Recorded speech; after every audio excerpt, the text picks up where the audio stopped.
Hi everyone, it's Don and I hope you're having a fantastic day. Well, a lot of people are asking me in the comments, and just too many to answer individually, how do I volunteer? Where can I volunteer to get on a test cruise? Well, let's first go over the criteria that they're looking for.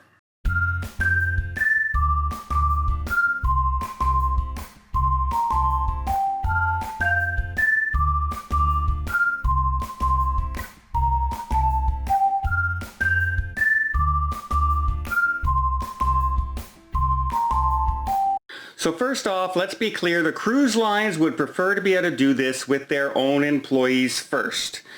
People that, that are looking for work, that are sitting there with not a lot to do in a lot of cases.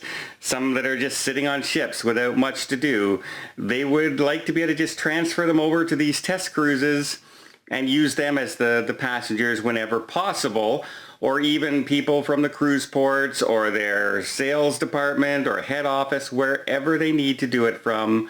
That would be their first choice because it's more of a controlled area, controlled environment. They know the people are going to follow the rules and make sure everything is good. But there's going to be a screening process, and they may not have enough people to do that. So they may be looking for volunteers. Now, the first thing is, the criteria, obviously, is you're going to have to be over 18 years of age, which for most of us is long gone. Yeah, I've tripled that. Close to, I've tripled that. Yeah, okay. So you have to be 18 or over, and you have to be in relatively good health. You're going to have a doctor sign off that you're okay to travel with not too many, basically no underlying conditions, and that could range anything from heart conditions, diabetes, have you recently received chemo treatments, are you a little overweight? It could be a lot of criteria that they're looking at, and it will be individual by cruise line of what their criteria is going to be for allowing you on the ship. So they haven't come out with what those are going to be yet, but you can pretty much guess they're going to be looking for people in tip-top condition. That lets me out, even though I have let the cruise lines know, in a test bubble that I feel secure in, that I can control, I would be happy to be one of those cruisers. And a lot of people are worried. Don't worry, I will not go if I feel unsafe. I will be wearing masks and I will be social distancing. My real reason for going on board, and I was also reached out to from a couple cruise lines, is because of my experience on a cruise. I've been on 106 now. I'm losing track, or 108. I'll have to double check that again. But I know what's out of the ordinary. I know what I should be looking for, and I can help them in my review of what I think they need to do or might need to change, or I think they're doing really well here. If I get to the port and the social distancing isn't going well, I'm going to let them know that this is done improperly, this is done improperly, and so that was one of the reasons, and that's why a couple of them have actually reached out to me. However, I don't know if I can go anyway. It depends on if I could get a clearance or not. It depends on when they're going to sail. So we'll see all that, what that happens, but I would like to be able to help them get started if I could, as long as I feel safe enough doing it. So that's my criteria. Another thing for other people is they're going to be looking mostly for people in the general areas of the cruise port that they're operating out of. So if you're in Miami and Fort Lauderdale area, you will probably be one of the people they would look at first. And they're going to look at their own cruise club members more favorably. So if you've cruised with them 15, 20 times with Royal Caribbean, they have you in their data bank, and they know where you live, and they know you like cruising, and you've been cruising right up until the shutdown. They may reach out to you and offer you one of these cruises. But like I said, they're only really going to go out for volunteers as close as they possibly can.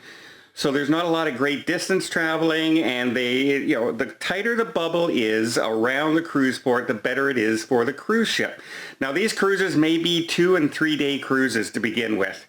You're not going to be heading out on a luxury 14-day cruise. It's going to be about 2-3 days. I have a feeling you're going to head out to a private island and head right back. Maybe have 1 day more at sea.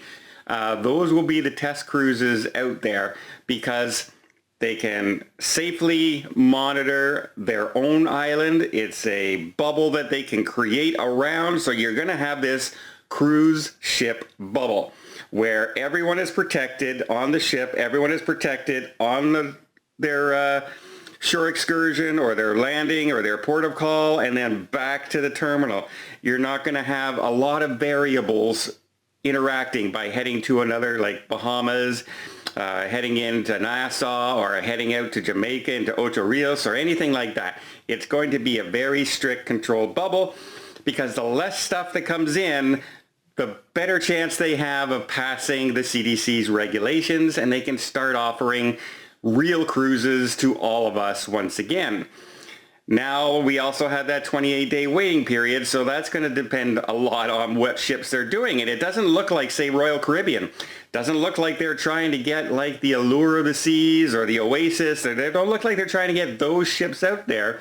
They're going for the mid-class ships, like the Navigator of the Seas, to get those going because they're, a good ship size to get a good example of the protocols. And I think one of the logical thinkings behind it, and they're hoping that if they can get, 4 or 5 sailings out on these mid-sized ships and everything, that the CDC will say, okay, your cruise line is good to sail as long as all ships have these protocols. And then they don't have to do test cruises for every single ship in every single line. I think that's what they're hoping for. Whether the CDC goes along with that or not is a completely different thing.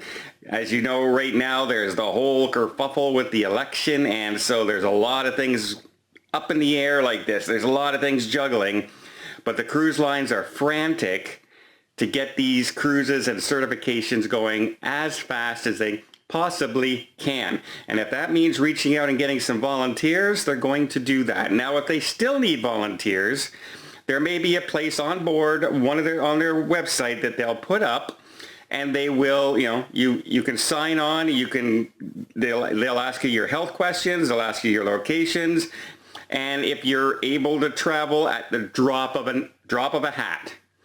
Because if they're trying to fill a cruise ship on this date, they're not going to, have a lot of time to say to people, hey, do you want to go? No, I can't go this time. How about next time? You're going to have to be available when they call at the drop of a hat, which again bodes well for anybody living close to the cruise ports. So for myself living, 1,000 miles away from Fort Lauderdale, it's a lot harder for them to say, hey, can you go? Because even the airlines, if you're looking out there, I was looking because there's such a really good deal right now in Walt Disney World. I was thinking on taking a Christmas vacation if I can't cruise. And I would just go to Animal Kingdom in Disney, and I'd sit out in the balcony and watch the animals. Because at least if I can't watch the ocean, I can watch nature. And so that was one of my ideas. And I saw a really good deal, and then I started checking flights, and the flights are so messed up now because all the airlines have cut way, way, way back. First of all, the prices are sky high for flights right now. But I live here in Ottawa. So here's my bubble in Ottawa. My flight that I have to take to get to Fort Lauderdale, I have to fly from Ottawa to Toronto. Then from Toronto, I fly back over Ottawa to Montreal. And then from Montreal, I fly to Orlando. So, and I can't even get a plane from Ottawa to Montreal.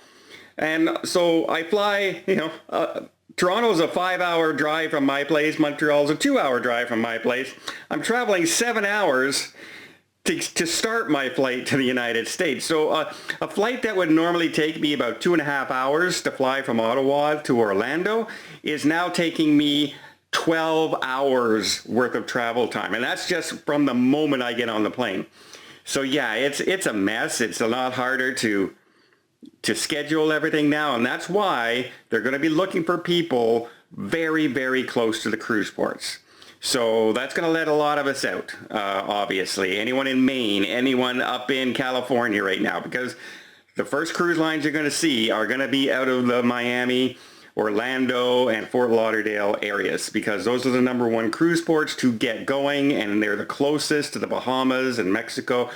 You know, Texas is there as well, but right now they're focusing on one place, and that's those cruise ports. Get them running and then spread out. So you may be able to volunteer, you may be, but your location, your health, your travel, arrangements that you can travel on at the drop of a hat, all that may restrict you from not being able to take part in one of these cruises if they need volunteers from the public.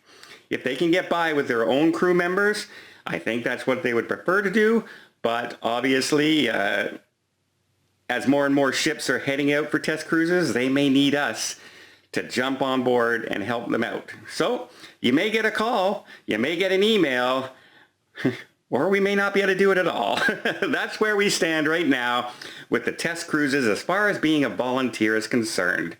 Well, I hope you appreciate this update. If you did, please give it a thumbs up. Want to see more tips, more tricks, more travel vlogs from around the world? Hit that subscribe button. Till next time, have yourself a safe and a great vacation.